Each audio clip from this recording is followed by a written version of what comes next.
O tema de hoje, a gente vai começar a falar um pouco sobre a questão climática, que é uma matéria de primeiro ano, focado para os alunos de primeiro ano, matéria de segundo bimestre de geografia, tá? Um abraço para os meus alunos aí do CIEP 260, que são os meus alunos de primeiro ano, tá? Eu venho aqui só dizer que eu vou usar o material aqui da professora Jordana Costa, que é um material que nós temos aqui, que eu peguei da internet, então tem que dar os créditos a ela. Falando um pouquinho sobre a questão climática, vamos lá. A questão climática é uma questão bem complexa, é uma questão que influencia diretamente as nossas vidas, e nós, daqui a pouco, quando nós falarmos sobre o clima e os diferentes climas que nós temos na Terra, é importante a gente compreender, antes disso, algumas características desse clima que são condicionantes para que o Brasil tenha um determinado tipo de clima, a Argentina outro, Estados Unidos outro, e por aí vai. Tá? Eu brinco, a gente acabou de ouvir o ministro da Saúde, né, em exercício, que falou que o clima da região norte do Brasil é um clima como que ele falou mesmo? O clima da região norte do Brasil é um clima que se assemelha mais ao hemisfério norte. Tá? Vamos dizer que na aula de hoje a gente vai ver que isso está totalmente errado. Ele pegou uma característica uma característica local sobre regime de chuvas e ele jogou para clima. Tá? Foi um erro bem grotesco. Mas antes de falar sobre clima, a gente precisa entender a diferença de cara de duas palavrinhas que aparecem o tempo inteiro quando a gente fala sobre clima, que é, melhor dizendo, o tempo e o clima. Então vamos lá. O tempo é uma condição meteorológica diária em um determinado lugar. Ou seja, esse tempo ele pode variar até mesmo dentro de um dia, nublado, chuvoso, ensolarado. Então, se você passa uma semana em um local, ou até mesmo um ano em um local, você acha que já conhece sobre o seu clima. Mas, na verdade, o clima é uma coisa muito maior, muito mais abrangente. Tá? O clima já são fatores meteorológicos que são observados durante 30 anos. São fenômenos meteorológicos observados durante pelo menos 30 anos. Tá? Ou seja, são sequências de tempos distintos, vamos dizer assim, que após 30 anos de estudo você consegue dizer como é o clima de uma região. Como assim, professor? Por que um ano não é suficiente para você descobrir? Vou dar um exemplo simples, só para a gente compreender. Você pode afirmar categoricamente que não neva no Rio de Janeiro? Ah, professor, mas eu nunca ouvi falar sobre neve. Tá, caiu neve no Pico das Agulhas Negras no ano passado. A última vez que nevou na nossa região foi em 1968. Ou seja, até maior do que 30 anos foi o período que ficou sem nevar. Então, nós podemos afirmar que não neva no Rio de Janeiro? Não, não podemos afirmar. Por quê? Porque nevou. Ah, mas nevou somente em um determinado lugar. Mas nevou, não é verdade? Então, por isso que você precisa conhecer as características de determinado lugar para você compreender como que é a sua questão climática. Isso na natureza é muito importante. Você precisa entender que a natureza trabalha em outro regime de tempo, de período, melhor dizendo. Tá? O nosso tempo de vida é um tempo cronológico. Na natureza, a gente está falando muito mais de tempo quase que geológico. Então, para a natureza, 30 anos é um período muito pequeno. Então, para a gente compreender as características climáticas de um local, você precisa estudar bastante sobre esse local. Tá? Quer ver uma coisa que muita gente não percebe, mas também você acha que conhece tudo sobre um local, mas não é assim que funciona? Tipo o regime de chuvas. Às vezes você fala, não, mas aqui onde eu moro nunca vai alagar, tá? Mas tem a chuva que ocorre praticamente a cada 100 anos. Ou seja, mas o nível daquele rio que eu moro aqui há 30 anos, o nível daquele rio nunca chegou até esse ponto. Quem disse que 30 anos é muito para a natureza? Tá? A gente precisa ter um pouco disso em mente. Então, só para diferenciar tempo e clima. Tempo é o estado diário da atmosfera, ou seja, chuvoso, ensolarado, nublado e por aí vai. Climas já são as condições, os fenômenos meteorológicos ocorridos durante 30 anos de estudo, pelo menos, né?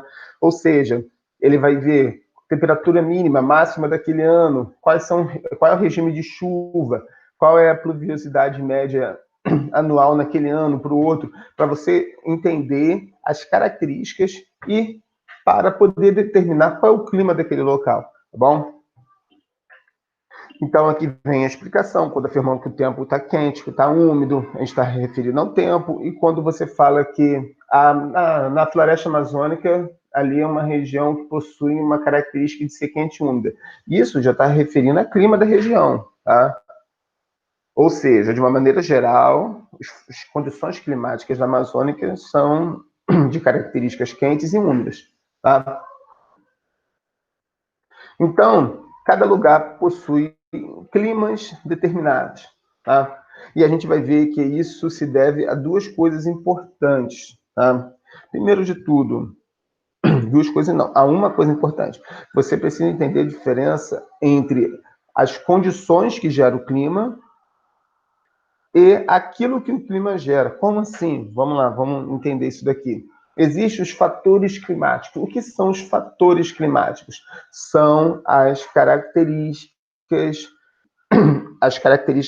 físicas, as características climáticas, as características naturais daquele local que vão determinar o seu clima. Exemplo, a sua latitude, a sua altitude, se é perto do mar, se é longe do mar, se possui influência de correntes marítimas, se é um lugar que possui uma vegetação densa ou um lugar que possui uma vegetação mais rasteira. O lugar possui, ele sofre influência de fatores antrópicos, ou seja, de fatores que o ser humano vai influenciar. Ou seja, você tem diversos desses fatores que vão gerar um clima, tá? Ou seja, você precisa levar em conta todos esses fatores para você descobrir qual o clima de um local. Não confundam com elementos climáticos. O que são elementos climáticos? São características do clima. Exemplo, temperatura. No Brasil é calor porque tem temperatura alta. Não, ao contrário. O Brasil, perdão, a temperatura alta que gera o calor aqui no Brasil? Não. É o calor que gera a temperatura alta. A temperatura elevada em várias regiões do Brasil é uma consequência do seu clima, não o inverso. Beleza? Então vamos de novo. A latitude, só para dar exemplo de um fator climático, a latitude no Brasil que gera o seu clima, que consequentemente que vai gerar a sua temperatura. Então a temperatura é um elemento climático. Então daqui a pouco a gente vai ver sobre elementos climáticos, você vai ver que a temperatura, pressão atmosférica, ventos, o índice de precipitação, que é chuva, pressão atmosférica. Esses são elementos climáticos. Ou seja, se você determina o clima de uma região, você consegue tirar características desse clima. Essas características são o quê? São os elementos climáticos. Os fatores são os condicionantes do clima. Beleza?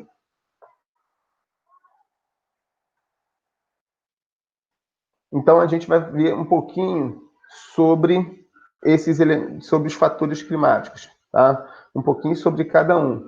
E é importantíssimo a gente entender isso para poder compreender. Exemplo, estou em Magé.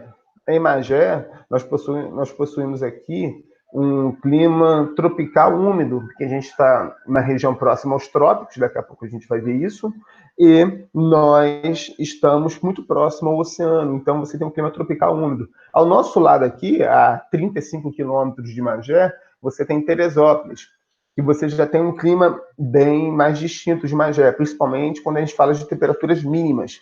As temperaturas máximas de Teresópolis comparadas de Magé tem diferença? Tem, mas não é tanta. Se é calor aqui em Magé, se você for em Teresópolis, também vai ser calor. A diferença é a temperatura. A máxima não vai ter grande variação. A grande diferença é a mínima. Vou dar um exemplo simples. A máxima de Magé hoje, vou chutar, 28 graus. Tá? Acho que eu chutei até bem alto. Se você for em Teresópolis, a máxima vai ser de 26. Ou seja, uma variação de 2 graus. Agora, quando a gente faz temperatura mínima, vamos dizer que a temperatura mínima hoje aqui vai ser de 15. Se você for em Teresópolis, vai ser de 10. Ou seja, a diferença entre a temperatura mínima e a temperatura máxima nós chamamos de amplitude térmica, tá? Ou seja, a amplitude térmica de Magé não é tão grande comparada a de Teresópolis. A amplitude térmica de Teresópolis ela é maior. Ou seja, a diferença entre a máxima e a mínima ela é muito maior, tá? Então, daqui a pouco a gente volta falando sobre isso daí. Então, a gente vai falar um pouquinho sobre os fatores que influenciam o clima. Tá? Já acabei de falar com vocês. Latitude, altitude, continentalidade, maritimidade, vegetação, corrente, massas de ar e por aí vai. Tá? Então, de cara, nós temos aqui a nossa latitude. Latitude é um dos fatores climáticos que mais vai ter peso quando a gente fala sobre clima. O que é latitude? É a variação a partir da linha do Equador. Linha do Equador, o zero. Tá? A linha do Equador seria o zero na nossa latitude. Tá? Então, quanto mais próximo ao Equador, quanto mais próxima a linha do Equador, nós temos... Pega o globo para mim, né? Vamos lá. Quanto mais próximo à linha do Equador, maior será a temperatura. Por quê? A imagem aqui está um pouco desfocada, mas só para a gente compreender. Quanto mais próxima à linha do Equador, nós temos... Deixa eu ver se influenciou aqui. Não, beleza. Quanto mais próxima à linha do Equador, nós temos uma temperatura mais elevada, porque o Sol ele vai estar... Nem é questão nem tem de proximidade, sim, mas é muito mais o grau de inclinação. Tá? Eu vou pegar o globo ali, vamos trazer o globo, minha esposa vai trazer o globo aqui para mim, para a gente mostrar isso para vocês. Tá? Meu celular está aqui, não?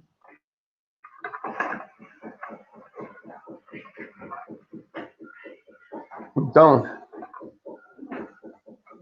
eu pegando o globo aqui, só para a gente mostrar, se eu for, eu sei que está claro, vai ficar difícil de a gente visualizar, mas aqui nós temos a linha do Equador. Tá? A linha do Equador, ela vai ser exatamente a divisão da Terra, seria um paralelo, tá? Ou seja, a divisão da Terra em norte e sul. Só que quanto mais próximo à linha do Equador, significa que o Sol ele vai estar exatamente... Ele vai estar num grau de inclinação de 90 graus, no caso, né? Então, o Sol vai ter uma concentração de raios solares maior. Se você for subindo a sua latitude, devido à inclinação da Terra, esse Sol ele já vai ter um maior espalhamento dos seus raios solares. Ou seja, a concentração de raios solares já vai ser menor em altas latitudes. Então, é uma coisa importante para a gente compreender. Vamos de novo. Vamos lá, que o negócio é complicado meio. Complicado aqui de a gente poder se entender com a câmera. Então, só para a gente compreender de novo, quanto menor a latitude, maior será a temperatura. Tá? A latitude vai de zero no Equador até 90 graus norte e 90 graus sul. Beleza? E nós temos a seguinte configuração. E nós temos a seguinte configuração. Menores latitudes, maiores temperaturas. Por quê? Latitude, linha do Equador. Então, nós temos menores latitudes próximo a zero. Zero é o Equador. É só você imaginar que ali é uma região que nós chamamos de região equatorial, de clima equatorial, ou seja, temperaturas mais altas que nós temos é o clima que possui as temperaturas mais elevadas no planeta, tá? E ele possui uma variação de temperatura muito pequena. Por quê?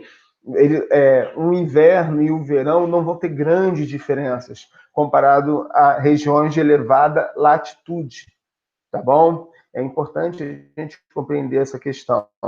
Por isso que você vai perceber, conforme você vai se aproximando dos polos, a variação entre dia e noite vai ser muito maior dependendo da temperatura. Perdão, dependendo da estação do ano. Exemplo, se você for pensar em verão no hemisfério norte, lá na Europa, vamos pensar em Paris, Londres. Se você for pensar no verão lá, 9 horas da noite é sol, ainda está com sol lá. Por quê? Durante o verão, devido à sua elevada latitude, o índice solar, o índice de incidência solar, vamos dizer assim, ele é muito maior. Ou seja, o sol vai aparecer 5 horas da manhã e vai sumir 9, 9 e meia da noite. Tá? Em compensação, no inverno, o sol vai aparecer 7 horas da manhã e vai sumir 4 horas da tarde. Tá? Essa variação se deve à questão da latitude, tá bom? Então, aqui nós temos esse mapa aqui que mostra exatamente como isso acontece, tá? Aqui nós temos um mapa térmico que mostra a variação de temperatura aqui, de acordo com a sua latitude. Por isso que nós criamos as linhas tropicais, os trópicos, tá? Acima, no hemisfério norte, nós temos o Trópico de Câncer e no hemisfério sul, o Trópico de Capricórnio. Por isso que o Brasil é um país tropical, porque o Brasil fica entre os trópicos. Só isso. Tá? Então, no caso do Brasil, região abaixo do trópico, principalmente o sul do Brasil, que se encontra abaixo do Trópico Capricórnio, nós chamamos de subtropical, sub abaixo, beleza? Então, a região que fica, a região chamada de intertropical, é a região na Terra que recebe maior incidência solar, ou seja, possui maiores temperaturas. Deixa eu passar, isso aqui já foi. E você tem as zonas polares, tá? As zonas polares que estão acima do Círculo Polar Ártico e o Círculo Polar Antártico, tá? Só uma curiosidade: Ártico, hemisfério norte, Antártico, hemisfério sul. Antártida ou Antártica é a mesma coisa? Antártida é um continente. Como assim, professor? Se abaixo dessa calota polar que você tem lá, você tem terra emersa, ou seja, terra acima do nível do mar. Então, ali é um continente. Tá? O Ártico não é um continente. Por quê? O Ártico nada mais é do que um oceano congelado. Tá? Então, se você perfurar a calota polar do Ártico, você vai achar o quê? Água. Tá bom? É só uma curiosidade para a gente compreender. Devido a essa latitude elevada, você vai ter coisas que são fenômenos que só ocorrem em alguns lugares do mundo. Exemplo, lá na Escandinávia, Noruega, Suécia e Finlândia, você tem um chamado sol da meia-noite. O que seria o sol da meia-noite?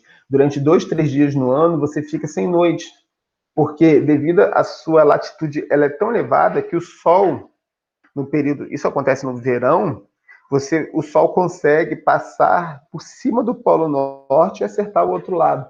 Ou seja, fica mais de 24 horas de sol. Tá? Mas isso ocorre mesmo ao norte da Escandinávia, que são pequenas cidades que conseguiram se adaptar a essa temperatura muito baixa e você vai ter esse fenômeno. Em compensação, no inverno, você consegue ficar períodos de mais de 24 horas sem sol. Tá?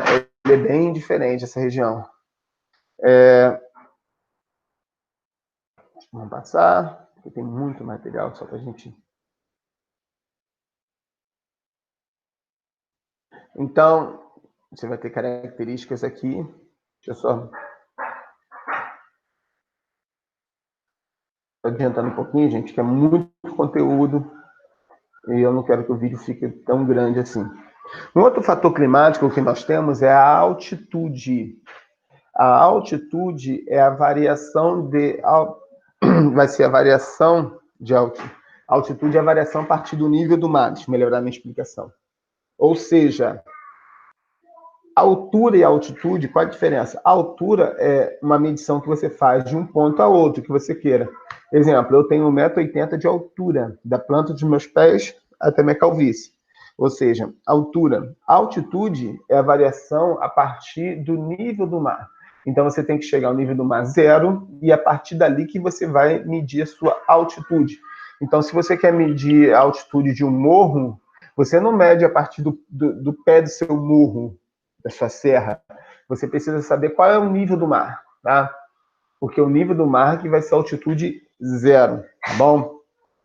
Então, a altitude também é um fator climático importantíssimo. Por quê? Quanto maior a altitude, a tendência é que ocorra o quê? A diminuição da temperatura, tá? Só para dar um exemplo para vocês compreenderem, o continente africano é um continente que possui temperaturas bem elevadas, tá? E só tem um ponto no continente africano, não todo o continente africano possui temperatura elevada não, tá? Na parte sul, principalmente na África do Sul, tem temperaturas, ali já é um clima quase que subtropical ou tropical de altitude. O que acontece?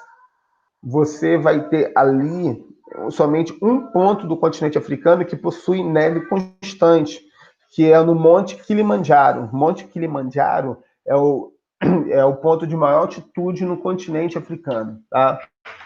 Apesar disso, quando nós falamos sobre problemas climáticos, que vai ser um assunto mais para frente, para outras aulas, você vai ver que o Monte Kilimanjaro, pela primeira vez, foi registrado e ficou sem neve no seu cume.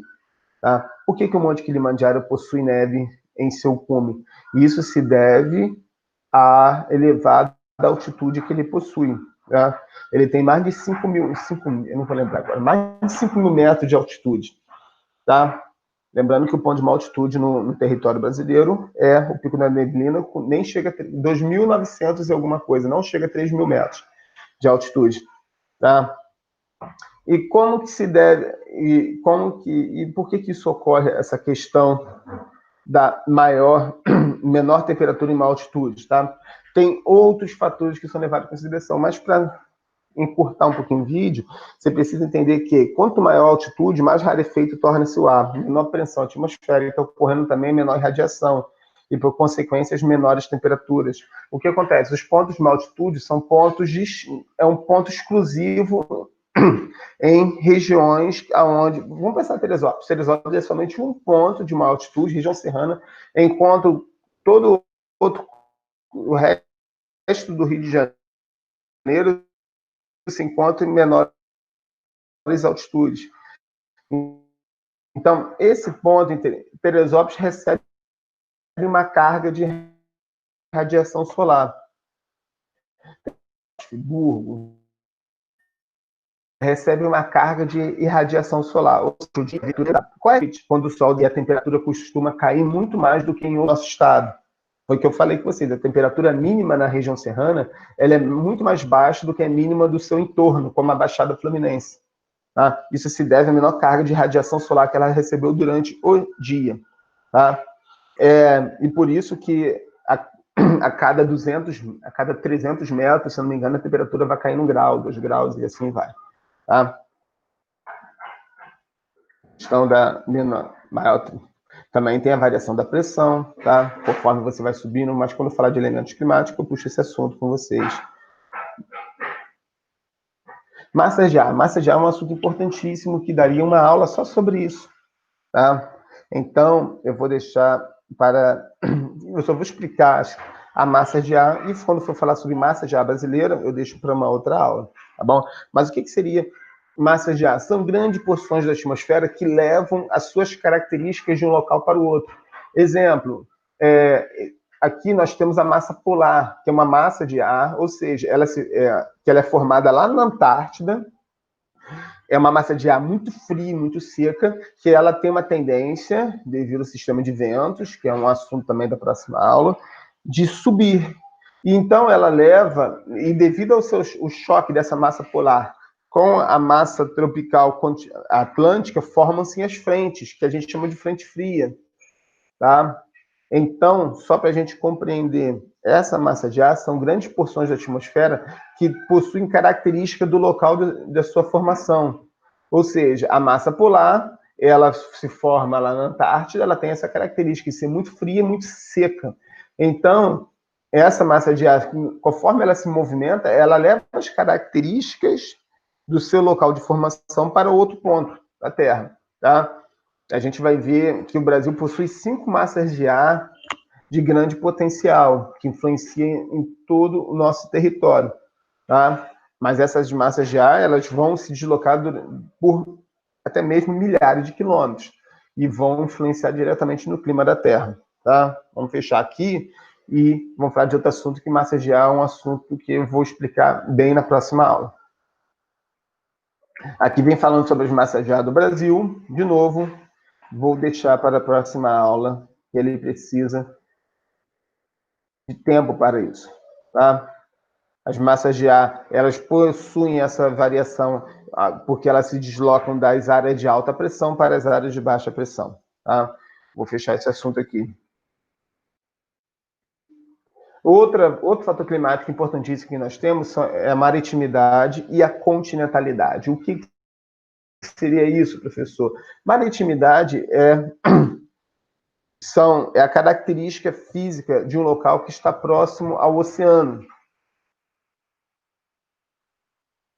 Exemplo, eu moro em Magé. Aqui em Magé, nós temos um regime de chuva bem elevado, um índice de chuva bem elevado, principalmente por estar o quê? Próximo ao litoral. Se nós estamos próximos ao litoral, a nossa tendência é ter o quê? Uma atmosfera mais úmida, porque as massas de ar, as frentes frias, conforme a gente está falando, a chuva, ela costuma vir soprar do oceano para o continente, tá? Costuma, mas não é sempre assim não, tá? A gente vai ver que a floresta amazônica quebra um pouco esse padrão. E nós temos a continentalidade. O que seria a continentalidade? É o inverso da maritimidade, ou seja, enquanto locais próximos ao oceano tendem a ter uma umidade muito maior, um índice de umidade maior, locais distantes do oceano tendem a ter uma umidade muito menor e tem um regime de chuva muito, muito, muito menor. É só pensar em Brasília, que está no centro do Brasil. Brasília chega ao ponto de ficar até mesmo 6 meses sem chuva.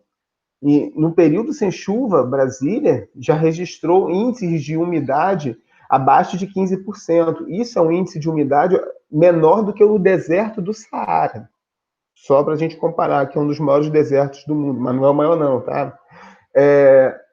Então a gente precisa entender o poder da maritimidade e da continentalidade. Exemplo, eu já fui para Minas Gerais no período do inverno. Quando eu cheguei em Minas Gerais, meu nariz começou a sangrar. Por que isso? Porque toda vez que você respira, você vai inalar também essas gotículas de água suspensas na atmosfera, que é a umidade relativa do ar. Essas gotículas de água que você respira, elas vão umidificar seu aparelho respiratório, fazendo com que ele não sofra a partir da respiração. Por isso que no período do inverno, quem tem problema respiratório, sinusite, asma, bronquite, faringite, rinite alérgica, sofre tanto no inverno.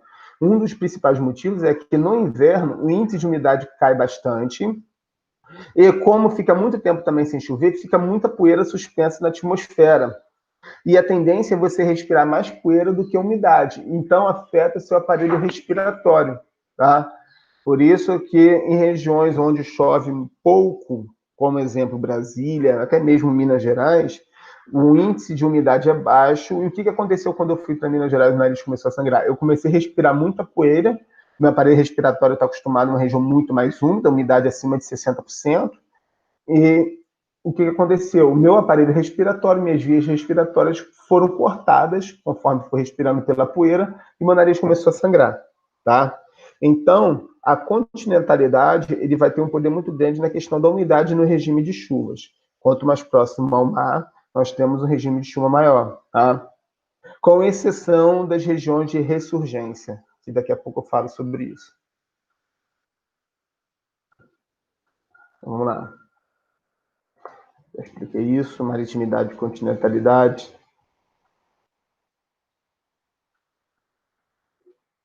Corrente marítima. Corrente marítima, o que são correntes marítimas? São grandes porções de água que se formam no oceano, que levam as características... De novo, ela parece com a massa de ar. A diferença é que, ao invés de estar no estado gasoso, está no estado líquido. A massa de ar leva as características de seu local de origem para outros determinados locais, tá? Por que você tem as correntes marítimas? Você tem vários motivos que se formam as correntes marítimas, é um assunto meio complexo, mas se deve a dois principais motivos. Primeiro, ao movimento de rotação da Terra. Tá? O movimento de rotação da Terra gera um negócio chamado efeito Coriolis. Eu não queria entrar nesse assunto, mas que é o deslocamento que há de acordo com o movimento de rotação da Terra. Assim se formam os ventos e as primeiras massas de água. E o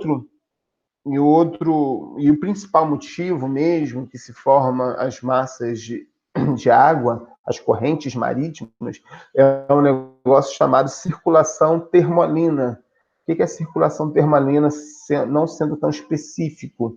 A circulação termalina é a variação devido... Todo mundo, vocês sabem, aulinha de física, que os corpos, quando estão mais frios, eles são mais pesados, tá? É só pensar no ar. Um ar mais frio, ele é mais pesado. Por isso, quando você abre a geladeira, você sente frio aonde? Na canela, no pé, porque ele está mais pesado. A água é a mesma coisa, tá? E o que acontece com a água? Quando ele chega, principalmente lá no hemisfério norte, essa água que foi aquecida próxima à linha do Equador, quando ela chega no hemisfério norte, ela é resfriada devido à sua elevada o quê? Latitude. E isso faz com que ela fique o quê? Mais pesada. Então a tendência dela é descer. E essa água, quando ela desce, ela cria um sistema de circulação, como se fosse você botando uma água para ferver. A água para ferver não cria uma corrente convectiva. O que é isso? É a variação de temperatura de acordo com... Embaixo está mais quente, em cima está mais frio. Isso gera o quê? Uma variação e gera uma corrente gerada pela variação de temperatura. Isso também ocorre no oceano, mas o nome disso é circulação termalina. Eu não quero ser tão específico, não, que eu fiz mestrado e faço doutorado na área de geologia marinha, então a gente estuda bastante sobre isso e tal, mas não é o foco do meu vídeo, tá? Mas as correntes marítimas, ela tem um poder muito grande de levar... o que acontece? Se a corrente ela é fria, consequentemente o ar que está acima dela ele é frio também. Ou seja, além de levar a temperatura, a água mais fria ou essa água mais quente, ela também pode influenciar diretamente no clima desse local, tá? Só alguns exemplos para vocês entenderem. A corrente que vai lá da região sul do Brasil até Cabo Frio, Arraial do Cabo, nós somos influenciados diretamente pela corrente das Malvinas, a corrente ali dessa nossa... As correntes das Malvinas, que é uma água que ela é resfriada na Antártida e ela sobe, e o final da corrente das Malvinas vai ser onde? Cabo Frio, Arraial do Cabo, aquela região ali. Tá? Ali gera um fenômeno chamado ressurgência. Ressurgência é quando a água mais fria que está abaixo, ela tende a subir devido ao sistema de vento que você tem. Tá?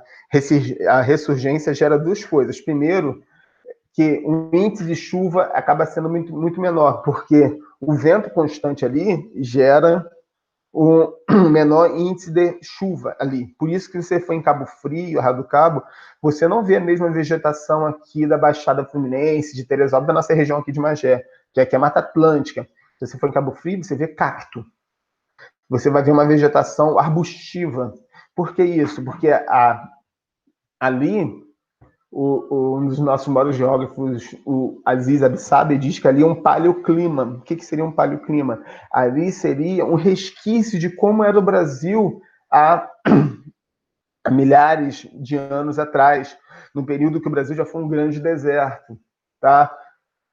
O Brasil já foi um deserto ou um semideserto. Então, esse deserto já não existe mais, mas em alguns locais você tem esse resquício.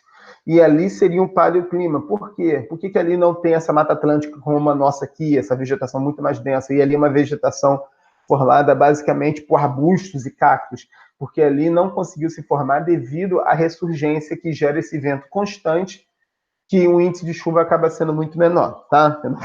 Senão o vídeo vai ficar muito técnico, não é minha ideia do vídeo. Então, se você for já... Por isso que a nossa água do nosso oceano aqui, até Cabo Frio, a água é muito fria. Para quem vai a Arraial do Cabo, sabe. Arraial do Cabo tem as águas mais frias do Brasil. Você mergulha e o espírito sai do corpo, de tão frio que é. Em compensação, conforme você vai subir no nosso mapa, exemplo, eu já estive em Rio Grande do Norte, você chega lá, você mergulha, a água está lá, 28 graus, maravilhosa. Por quê? Porque a temperatura lá já tem águas muito mais quentes. Lá já é influenciada pela corrente do Brasil. Ou seja, são águas que são aquecidas próximo à linha do Equador, ali na linha do Equador, e gera essa temperatura mais quente, essa água mais quente, consequentemente o ar que está acima dela também vai ser mais quente. A corrente marítima tem um poder fundamental, principalmente na Europa, galera. Tá? Por quê? Se você for comparar a latitude da Europa, ela está na mesma latitude do Canadá. E se você chegar no Canadá, é um frio desgraçado. E por que a Europa, se você pensar em Portugal, Espanha, Itália, ali é um clima mediterrâneo, que a gente vai falar nas próximas aulas sobre o tipo de clima. Você vai ver que ali não tem o mesmo clima.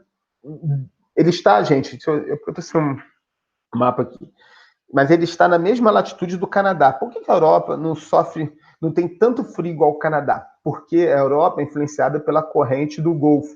O que é isso? São águas que são aquecidas no Golfo do México, ali no Caribe, e essa corrente leva essas águas aquecidas do Golfo para onde? Para a Europa. Então, essas águas aquecidas que vão para a Europa também levam o quê? Esse ar aquecido. Com isso, galera, você consegue ter um clima muito, muito, muito mais ameno em relação ao frio na Europa. Se não tivesse isso, seria quase impossível você ter populações essas populações super elevadas que você tem na Europa. Tá? Se você pensar no Canadá, a população do Canadá vive ali próxima à fronteira com os Estados Unidos, lá para cima em seu mapa, pouca gente vai morar, tá? Somente esquimós, inuites e por aí vai. Por quê? Devido à temperatura baixa. Por que isso não ocorre na Europa? Corrente do Golfo. Aqui, eu sei que está ruim para vocês visualizarem, mas em vermelho são as correntes quentes, em azul são as correntes frias, tá? Esse é um assunto que a galera de oceanografia, que é uma faculdade bem legal, estuda e sabe isso de cor, salteado, muito mais do que eu. Tá? E aqui vem as correntes quentes, correntes frias, deixa eu passar um pouquinho mais rápido. As correntes do Brasil. Vegetação, outro fator climático importantíssimo. A vegetação, ela vai ter um papel de variar, que vai criar pequenos, como eu posso dizer, você cria áreas que possuem uma umidade muito maior, um índice de chuva muito maior. É só você pensar que a floresta amazônica influencia drasticamente no clima da sua região. Tá? O índice de chuva, se você retira a floresta amazônica da região norte do Brasil, o regime de chuva vai mudar drasticamente. Porque é a própria vegetação que vai, a partir da sua evapotranspiração, que vai gerar o quê? Essa umidade absurda, gerando chuvas torrenciais quase que diárias. Tá, galera? Então, se você for pensar, eu moro aqui em Santo Aleixo, para a galera que mora em Magé, para a galera que mora, às vezes, em Duque de Caxias, você já consegue perceber essa diferença, tá? Se você chega em Santo Aleixo ou em Guapimirim, você vai ver que a temperatura vai cair um pouco, tá? O regime de chuva aqui vai ser maior, devido ao quê? A forte presença de quê? Da vegetação. De novo, como que a vegetação influencia? Influencia muito devido às condições de umidade, tá, galera? A umidade é gerada pela evapotranspiração. As condições de relevo também, que são condições importantíssimas. Como que é o relevo da região? Você tem próximas a o relevo ele influencia na altitude, o relevo influencia na questão dos ventos, ela pode dificultar ou facilitar a circulação das massas de ar e por aí vai. Quando a gente vai falar daqui a pouco sobre o regime de chuva, você vai ver que o relevo tem papel fundamental no regime de chuva. Agora falando um pouquinho sobre os elementos do clima, tá? De novo, eu falei sobre fatores. Fatores são condicionantes do clima, ou seja, o clima é gerado pelos fatores. Agora, os elementos é o contrário. Vamos dizer, aqui está o clima. Os fatores geram o clima e o clima gera os elementos, tá? O clima nosso aqui de Magé, clima tropical úmido, ele possui uma temperatura determinada, uma pressão, regime de vento, umidade e um regime de chuva, que é a precipitação. Ou seja, de novo, clima, fatores geram o clima e o clima gera os elementos climáticos, tá? Nós vamos falar um pouquinho sobre cada um. Temperatura. Temperatura nada mais é do que a intensidade de calor existente na atmosfera. De novo, os raios solares chegam, aquecem alguma superfície de contato e essa superfície de contato libera o calor. Então, o calor vem de cima para baixo ou de baixo para cima? O calor vem de baixo para cima. O que vem de cima para baixo? Os raios solares. Só que os raios solares têm que aquecer a superfície de contato e essa superfície que vai liberar o quê? O calor. Você passa o dia inteiro torrando no sol, quando você chegar a... você consegue sentir o seu corpo liberando calor. Por quê? Você foi aquecido durante o dia, tá? Por isso que, se você chegar na praia durante o dia, você vai, principalmente, sei lá, você vai no Rio de Janeiro, praia de Niterói. Durante o dia, você mergulha, a água está muito fria, e quando você bota o pé na areia, a areia está super quente. Quando vai chegando de tardinha, quando o sol some, você vai botar o pé na areia, a areia está fria, e você mergulha na água, a água ainda está morninha. Por que isso ocorre? Isso ocorre porque a água demora muito mais tempo a ser aquecida. Durante o dia inteiro, essa água demora a ser aquecida, aquecida, aquecida. Só que ela também demora a perder o quê? O seu calor. Então, ela vai liberar calor durante a noite. Por isso que, quando o sol some, você ainda percebe que a água está um pouco mais morna. Agora, a areia não. A areia, ela é rapidamente aquecida pelo sol, só que ela libera calor de uma maneira muito rápida. E então, na hora que o sol some, 10 minutos depois você bota o pé na areia, a areia já está gelada. Tá bom?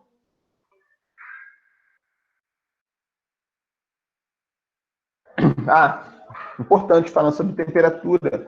A temperatura é influenciada diretamente pelo clima, conforme eu falei com vocês, e gera o quê? Amplitude térmica. Lembra lá no início do vídeo que eu falei sobre amplitude térmica? O que é amplitude térmica? Desculpa, gente. Mas o que acontece?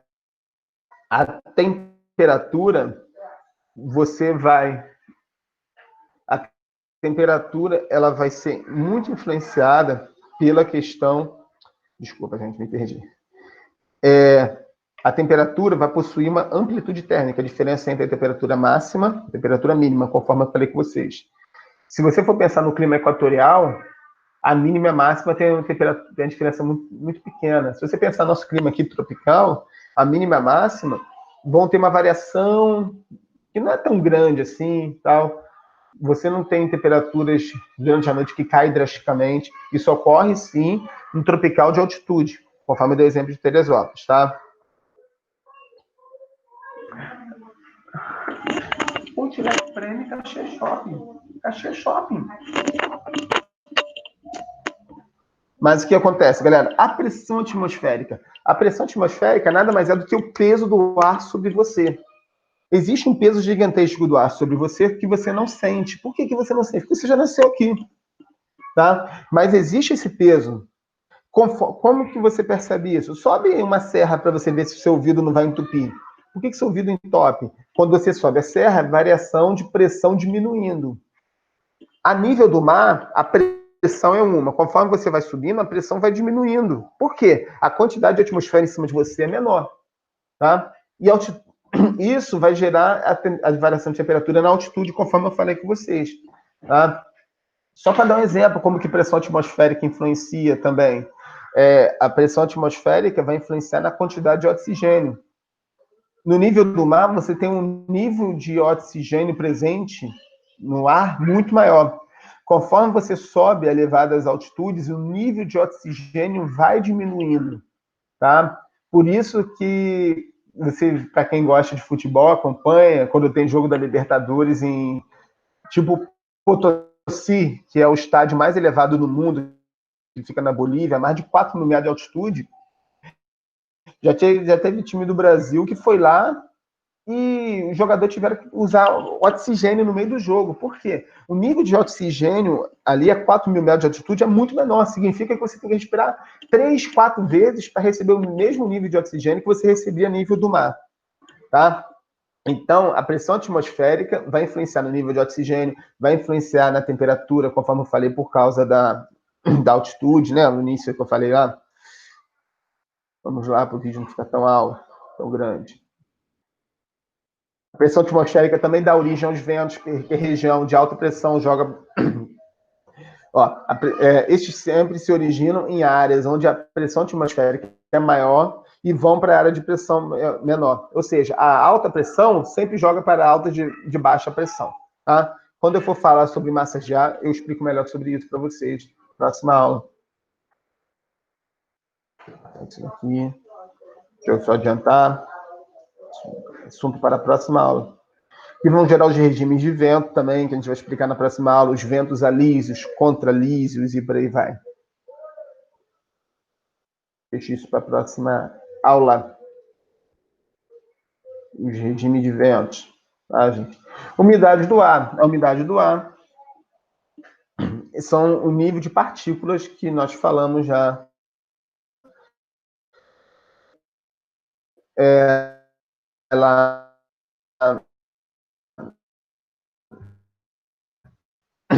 quando eu expliquei sobre maritimidade e continentalidade, ela impõe a precipitação. Isso quando é 70%. A tendência, quando chegar a 100%, correr o quê? Chover, precipitação.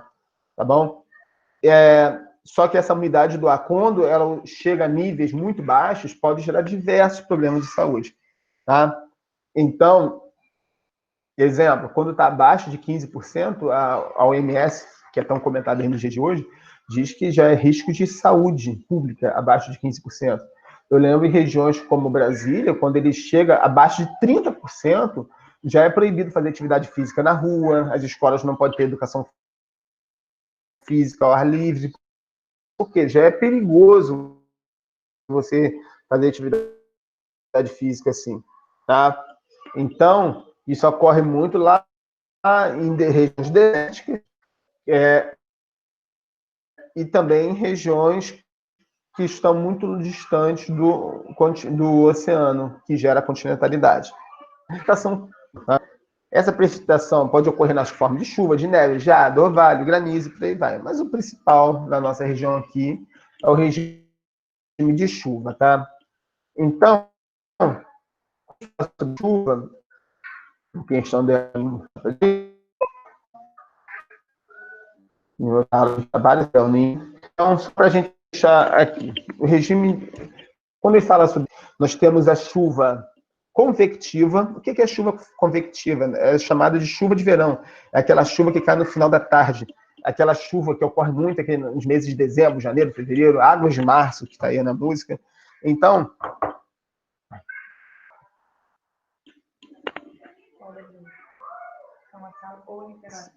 São Gonçalo. Mas o que acontece? Só um segundo. Tem Caxias, não? Tem Caxias Shopping, não, Dó? O regime de precipitação, o regime de chuva, desculpa, gente. Chuva, ela pode ocorrer de 3 maneiras. Primeira chuva que eu falei, chuva convectiva, a chuva de verão. É aquela chuva que cai no final da tarde. O que ocorre? Durante o dia, você tem uma temperatura muito elevada que gera uma evapotranspiração gigantesca, formam-se aquelas nuvens gigantescas, aquela nuvem de temporal, de tempestade, aquela cumulonimbus que a gente chama. São nuvens que chegam a ter 40 quilômetros de extensão, de espessura. São nuvens que têm força, energia gigantesca e gera aquele temporal, com trovoadas e tal. Você tem a chuva frontal, que é a chuva formada pela frente fria, tá? Quando a gente for falar sobre massas de ar na próxima aula, vocês vão ver que é frente fria, gerada por enquanto de massas de ar, que vai gerar aquela chuva que a temperatura cai e aquela chuva fininha que fica aí durante uma semana. Aquela chuva que eu brinco que sempre estraga o final de semana da gente. Se bem que a gente está de quarentena. E a última chuva é a chuva de relevo ou chuva orográfica. É a chuva que a gente fala de pé de serra, ou seja, é a massa de ar úmida que encontra uma barreira orográfica, que é um morro, uma serra, uma montanha. E conforme ela encontra ali, tem